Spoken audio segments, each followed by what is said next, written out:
आज हम सेल के बारे में स्टडी करेंगे। What is cell? तो सेल जो है, इसमें कुछ पॉइंट्स हैं हमारे पास कि पहला है कि study of cell is known as cytology, यानी कि सेल की स्टडी को हम साइटोलॉजी कहते हैं। ये बिल्डिंग ब्लॉक ऑफ लाइफ होता है, यानी कि लाइफ जो है वो सेल से ही मिलकर बनी है।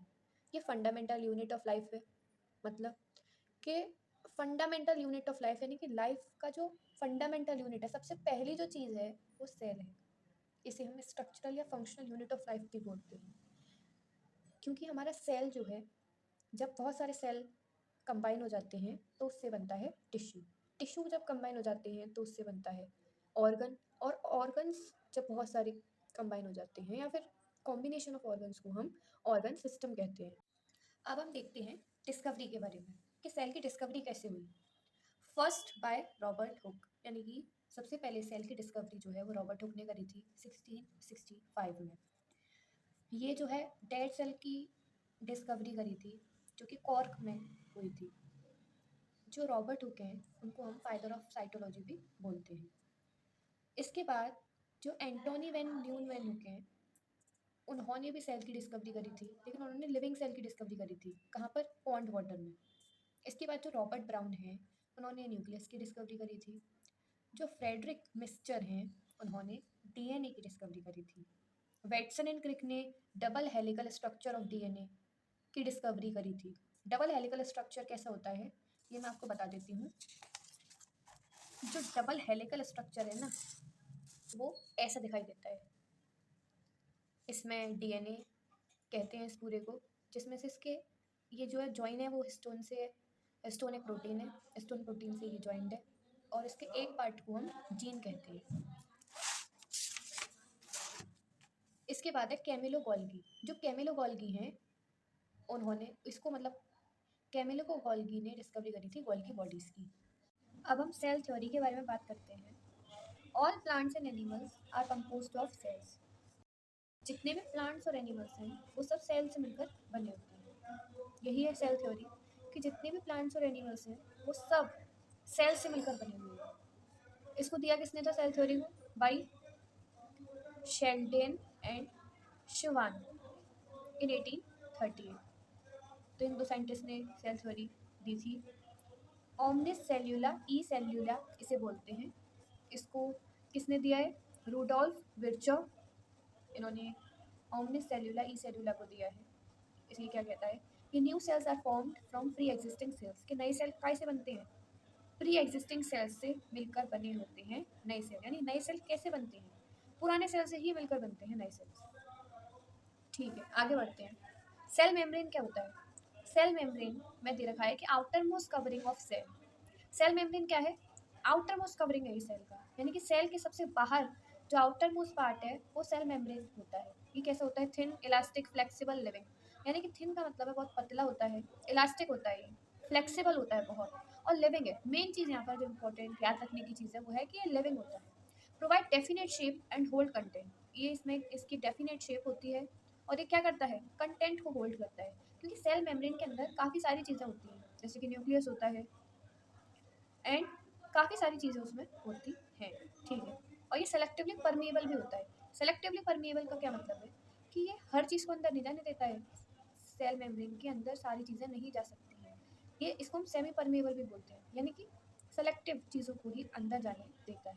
आगे लिख रहा है कि प्रोटीन्स प्लस लिपिड्स के कंपोजिशन से ये मिलकर बनता है, यानी कि प्रोटीन और लिपिड से मिलकर बना होता है।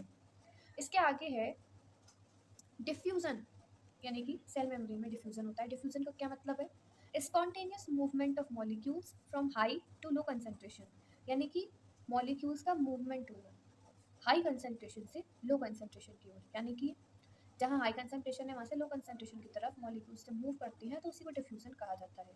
फॉर एग्जांपल अगर मैं सॉलिड की बात करूँ तो जैसे वाइट बोर्ड होता है, वाइट बोर्ड को जैसे मान लीजिए ब्लैक बोर्ड है, उस पर चौक से लिखते हैं, तो एक टाइम ऐसा आता है कि डस्टर से मिटाते मिटाते वो ब्लैक बोर्ड वाइट बोर्ड बन जाता है। तो ये तो हो गया सॉलिड में कैसे होता है डिफ्यूज़न। लिक्विड में कैसे होता है डिफ्यूज़न? फॉर एग्जांपल आप एक ड्रॉप इंक की डालते हो पानी में तो पूरा पानी आपका उसी कलर का हो जाता है। गैस में कैसे होता है डिफ्यूज़न? जैसे मान लीजिए आप रूम फ्रेशनर छिड़क रहे हो किसी कमरे में, तो वो पूरे में फैल जाता है कि नहीं वो स्मेल उसका, तो क्या हो रहा है? हाई कंसंट्रेशन से लो कंसंट्रेशन की तरफ मूवमेंट हो रहा है, उसी को तो डिफ्यूज़न बोलते हैं। इसके बाद क्या है, इसके बाद आता है ऑस्मोसिस। ऑस्मोसिस क्या होता है? ऑस्मोसिस क्या है? ये भी मूवमेंट है हाई से लो की तरफ through a semi permeable membrane. यहाँ पर जो मेन और इम्पोर्टेंट चीज़ है वो है कि हाई से लो की तरफ मूवमेंट तो हो रहा है, मगर सेमी परमेबल मेम्ब्रेन के थ्रू हो रहा है। वही सेमी परमेबल मेम्ब्रेन जो कि हर चीज़ को अपने अंदर नहीं जाने देगी, वो सेलेक्टिव चीज़ों को ही अपने अंदर जाने देती है। अब इसमें आता है हाइपरटोनिक, हाइपोटोनिक और आइसोटोनिक। हाइपरटोनिक में क्या होता है, सल्यूट की मात्रा ज़्यादा होती है सॉल्वेंट से, सॉल्वेंट यानी कि पानी, तो सल्यूट की मात्रा ज़्यादा है। इसमें जो है वो मूवमेंट कैसे होता है मॉलिक्यूल्स का, इनर से आउटर साइड पर मूवमेंट होता है मॉलिक्यूल्स का। हाइपोटोनिक क्या है, इसमें सॉल्वेंट की मात्रा ज़्यादा है सॉल्यूट से, जबकि जो आइसोटोनिक है वहाँ पर सॉल्यूट और सॉल्वेंट दोनों ही इक्वल अमाउंट में प्रेजेंट होते हैं। अब हम पढ़ते हैं सेल वॉल के बारे में। सेल वॉल क्या है? It determines shape, strength, turgidity. Cell wall क्या बताती है? हमें बताती है शेप कैसी होगी, स्ट्रेंथ और टर्जिडिटी के बारे में बताती है। सेल वॉल कैसी होती है? फ्रीली परमेएबल और नॉन लिविंग। जो मेन डिफरेंस है ना सेल मेम्ब्रेन और सेल वॉल में, वो ये है कि सेल मेम्ब्रेन क्या है, लिविंग है, जबकि सेल वॉल नॉन लिविंग होती है। सेल मेम्ब्रेन कैसी है, सेलेक्टिवली परमेएबल होती है, जबकि सेल वॉल क्या है, फ्रीली परमेएबल। का क्या मतलब है कि ये सेमी परमेएबल नहीं है, यानी कि हर किसी को अंदर जाने देती है। कहाँ प्रेजेंट होती है? तो प्लांट्स में होती है। मेड ऑफ सेल्यूलोज, प्लांट्स में ये सेल्यूलोज से मिलकर बनी होती है। बैक्टीरिया में भी होती है सेल वॉल, और बैक्टीरिया में ये पेप्टिन और पेप्टिडोग्लाइकन से मिलकर बनी होती है, और फंगाई में ये चिटिन से मिलकर बनी है। और जो स्टडी ऑफ फंगस होती है उसको क्या बोलते हैं, माइकोलॉजी। माइकोलॉजी कहते हैं उसको। एक डायग्राम में आपको यहाँ पर दिखाना चाहती हूँ। ये है आपका जो ये पूरा बाहर वाला जो एक सर्कल है, इसको क्या बोलते हैं, सेल मेम्ब्रेन। इसी को सेल मेम्ब्रेन कहा जाता है। लेकिन सेल वॉल जो है वो आउटर मोस्ट सबसे मानी जाएगी। अगर सेल वॉल है तो वही सबसे ज़्यादा आउटर मोस्ट मानी जाएगी, उसके अंदर सेल मेम्ब्रेन मानी जाएगी। लेकिन अगर किसी में सेल वॉल नहीं है तो outermost membrane cell membrane ही कहलाती है। इसके अंदर क्या है, बीच में होता है न्यूक्लियस, सबको पता होगा। ये जो है इनके बीच में सेल मेम्ब्रेन और न्यूक्लियस के बीच में ये जो है इसको क्या बोलते हैं, साइटोप्लाज्म इसको कहते हैं। न्यूक्लियस के अंदर क्या होता है, ये जो गोला है ना अंदर वाला न्यूक्लियस, इसके अंदर जो दो चीज़ें होती हैं, तो न्यूक्लियोलस होता है और एक क्रोमेटिन मटेरियल होता है। ठीक है, इसके बाद आता है न्यूक्लियस। न्यूक्लियस क्या होता है? तो न्यूक्लियस क्या है, लार्जेस्ट सेल स्ट्रक्चर होता है, सबसे बड़ा सेल का स्ट्रक्चर है ये। इसको ब्रेन ऑफ सेल भी कहा जाता है।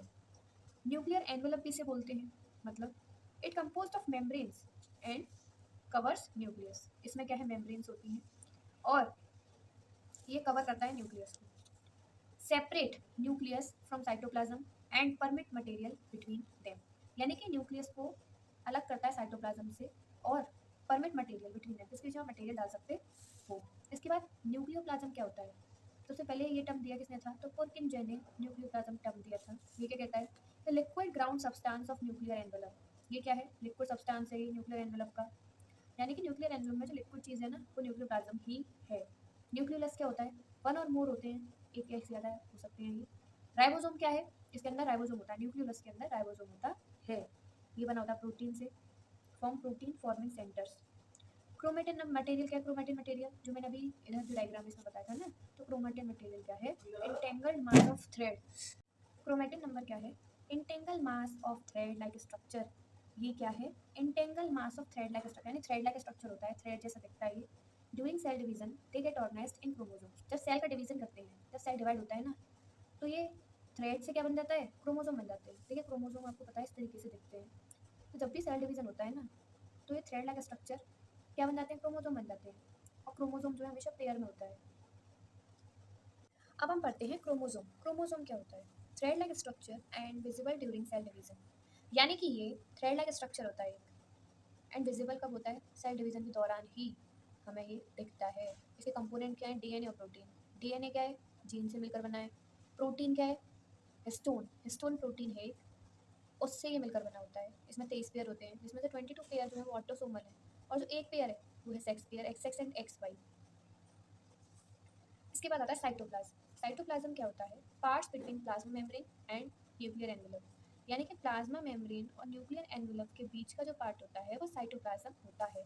जैसे कि ये जो डायग्राम है इसमें आउटर पार्ट क्या है, सेल मेम्ब्रेन है, अंदर गोला जो है वो है न्यूक्लियस, और इन दोनों के बीच में क्या है, वही है साइटोप्लाज्म। फिर क्या लिख रहा है कि cell organelles present in it, इसके अंदर क्या होती है, सेल ऑर्गेनेलीज होती है, ये लिविंग होता है, लिविंग पार्ट है ये। साइटोसोल क्या है, एक्वस ग्राउंड सब्सटेंस, इसके अंदर क्या है, एक्वस ग्राउंड सब्सटेंस है, यानी कि जो ज़्यादा अमाउंट में प्रेजेंट है, जैसे कि खीर होती है, तो खीर के अंदर ज़्यादा अमाउंट में, यानी बनी का इसलिए वो मेन इंग्रेडिएंट तो उसमें मिल्क है ना, वैसे ही यहाँ पर क्या है वो साइटोसोल। इसके बाद है साइटोप्लाज्म इंक्लूजन, क्या होता है, non living components in cytoplasm, जो नॉन लिविंग कंपोनेंट्स है ना उनको साइटोप्लाज्म इंक्लूजन कहते हैं।